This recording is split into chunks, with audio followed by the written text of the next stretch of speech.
ఏకంగా సిబిఐ తాము ఫైల్ చేసిన ఛార్జ్ షీట్ లోనే కేంద్ర ప్రభుత్వ సంస్థలైన ఎన్డీడీబీ, ఎన్డీఆర్ఐ, లాబొరేటరీసే క్లీన్ చిట్ ఇచ్చే కార్యక్రమం చేస్తా ఉంటే ఎటువంటి జంతు కొవ్వు కలవలేదు అని చెప్పి వాళ్ళు పూర్తిగా వివరణ ఇస్తూ ల్యాబ్ రిపోర్ట్లు ఇస్తే సిబిఐ ఆ రిపోర్ట్లను కూడా ఏకంగా ఛార్జ్ షీట్ లోకి చేరుస్తూ వైవి సుబ్బారెడ్డి కానీ, కరుణాకర్ రెడ్డి కానీ, ఇంకోరు కానీ ఎలాంటి తప్పు చేయలేదు అని చెప్పి వాళ్ళ పేర్లు కనీసం ఛార్జ్ షీట్ లో కూడా పెట్టకుండా క్లీన్ చిట్ ఇస్తే, ఎలాంటి అరెస్టులు చేయకుండా సిబిఐ క్లీన్ చిట్ ఇస్తే చంద్రబాబు నాయుడు గారు దేవుడికి ప్రజలకు క్షమాపణ చెప్పాల్సింది ఆయన చేస్తా ఉన్నది ఏమిటి?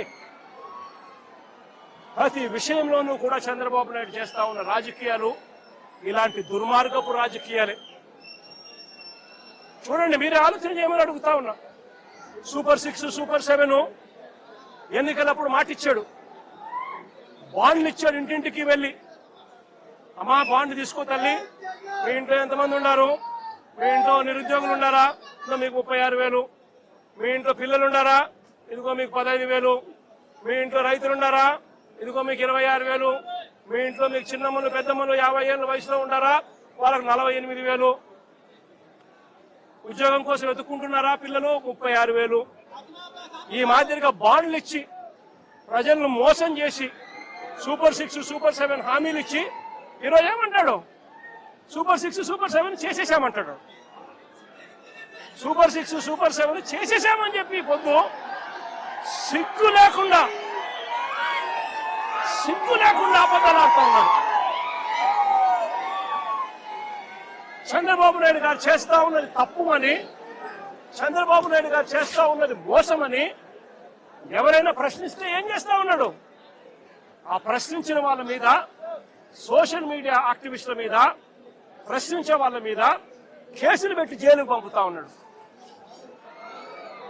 అబద్ధాలు చెప్పేది ఆయనే, మోసం చేసేది ఆయనే.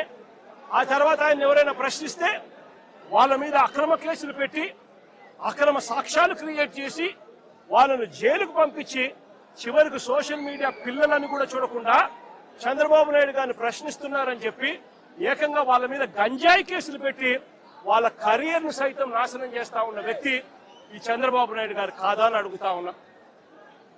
చేసేటివన్నీ తప్పులే, చేసేటివన్నీ అబద్ధాలే, చేసేటివన్నీ మోసాలే. ఆయనే లిక్కర్ నడుపుతాడు. ఆయన ఆధ్వర్యంలోనే ఆక్షన్ బాడీ చంద్రబాబు నాయుడు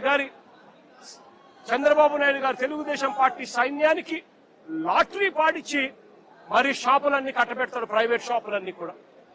ఆ ప్రైవేట్ షాపుల ఆధ్వర్యంలోనే ఏకంగా ఎమ్మెల్యేలు దగ్గర ఉండి ప్రతి గ్రామంలో ఆక్షన్ పాడుతూ బెల్ట్ షాపులన్నీ కూడా నిర్వహిస్తున్నారు.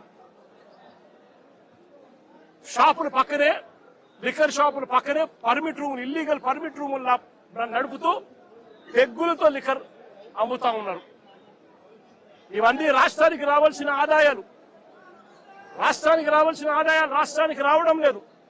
రాష్ట్రానికి రావాల్సిన ఆదాయాలు పక్కదోవలో చంద్రబాబు నాయుడు గారికింత, ఎమ్మెల్యేకింత, వారి మాఫియా సైన్యానికింత అని చెప్పి లూటీ పద్ధతిలో పంచుకుంటా ఉన్నారు.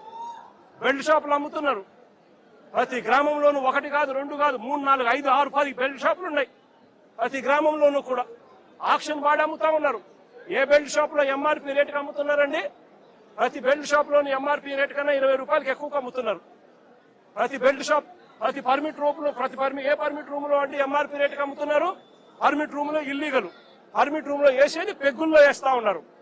పెగ్గుల్లో వేసి ఏకంగా బాటిల్ పైన 30 రూపాయలు అధికంగా వసూలు చేస్తా ఉన్నారు. ఆ డబ్బులు గవర్నమెంట్ కి రాకోకుండా వీళ్ళ జోబీలు లేకపోతా ఉంది. దీంతోనే సరిపోదు అన్నట్టుగా ఏకంగా ప్రతి 5 బాటిళ్లకు 1 బాటిల్ ఏకంగా వీళ్ళంతటికి వీళ్ళే కుటీర పరిశ్రమ పెట్టి చీప్ లిక్కర్ వీళ్ళే తయారు చేసి కల్తీ లిక్కరు ఏకంగా ప్రతి 5 బాటిల్లో 1 బాటిల్ ఈ రోజు అమ్ముతా ఉన్నారు. ఈ రోజుకి కల్తీ లిక్కర్ తాగి పిల్లలు, చదువుకున్న పిల్లలు, ఇంజనీరింగ్ చదువుకొని బయటకు ఏదో ఊర్లోకి ఏదో సెలవుల కోసం వస్తే 4 పిల్లలు చనిపోయే ఘటనలు ఈ మధ్య కాలంలో మనం చూసినాం. పెట్టి న్యాయం జరిగేట్టుగా వడ్డీతో సహా వీళ్ళంతా కూడా చెల్లించే పరిస్థితి కూడా వస్తుందని కూడా ఈ సందర్భంగా ప్రతి ఒక్కరికి కూడా హెచ్చరిస్తా ఉన్నా. జరుగుతా ఉన్నది విషపూరిత విత్తనాలు నాటుతా ఉన్నారు. దయచేసి ఈ విషపూరిత విత్తనాలు నాటడం ఇప్పటికైనా ఆపండి. ఇది గన ఆపకపోతే గన రేపొద్దున ఈ విషపూరిత విత్తనాలు మీరొక్కరికే మీకు మాత్రమే వర్తిస్తాయని అనుకోవకండి. ఈ రోజు వైఎస్ఆర్సీపీకి సంబంధించిన ప్రతి గ్రామ స్థాయిలో కూడా ప్రతి కార్యకర్త కూడా దెబ్బతినున్నాడు, ప్రతి నాయకుడు దెబ్బతినున్నాడు. మీరు చేస్తా ఉన్న అన్యాయానికి వీళ్ళంతా కూడా దెబ్బతిని ఉన్నారు. వీళ్ళంతా రేపొద్దున మా ప్రభుత్వం వచ్చినప్పుడు వీళ్ళంతా కూడా మీ విషపూరిత విత్తనాలు ఆ రోజు పెద్ద చెట్లు అయినప్పుడు వీళ్ళు గన స్పందిస్తున్నప్పుడు మీకేం జరుగుతుంది అని కూడా ఆలోచన చేసుకోమని చెప్పి చంద్రబాబు నాయుడు గారిని గట్టిగా హెచ్చరిస్తా ఉన్నా. ఇప్పటికైనా బుద్ధి జ్ఞానం తెచ్చుకోండి. దేవుడంటే భయము భక్తి తెచ్చుకోండి.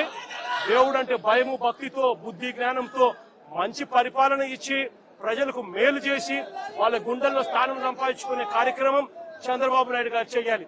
చేతనైతే సూపర్ 6లు సూపర్ 7లు ఇటువంటి అన్ని కూడా అబద్ధాలు చెప్పకుండా మోసం చేయకుండా ప్రజలకు మంచి చేసి ఇచ్చే కార్యక్రమం చేయండి. మీ పుణ్యాన అని చెప్పి నిర్వీర్యమైపోయిన స్కూళ్లను బాగు చేయండి.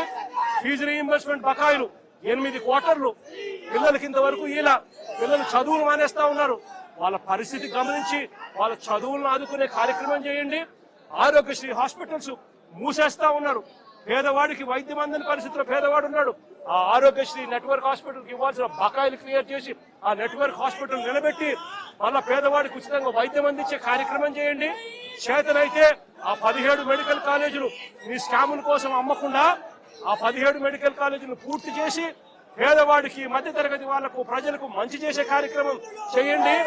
చేతనైతే రైతులకు గిట్టుబాటు ధరలు కల్పించే కార్యక్రమం చేయండి.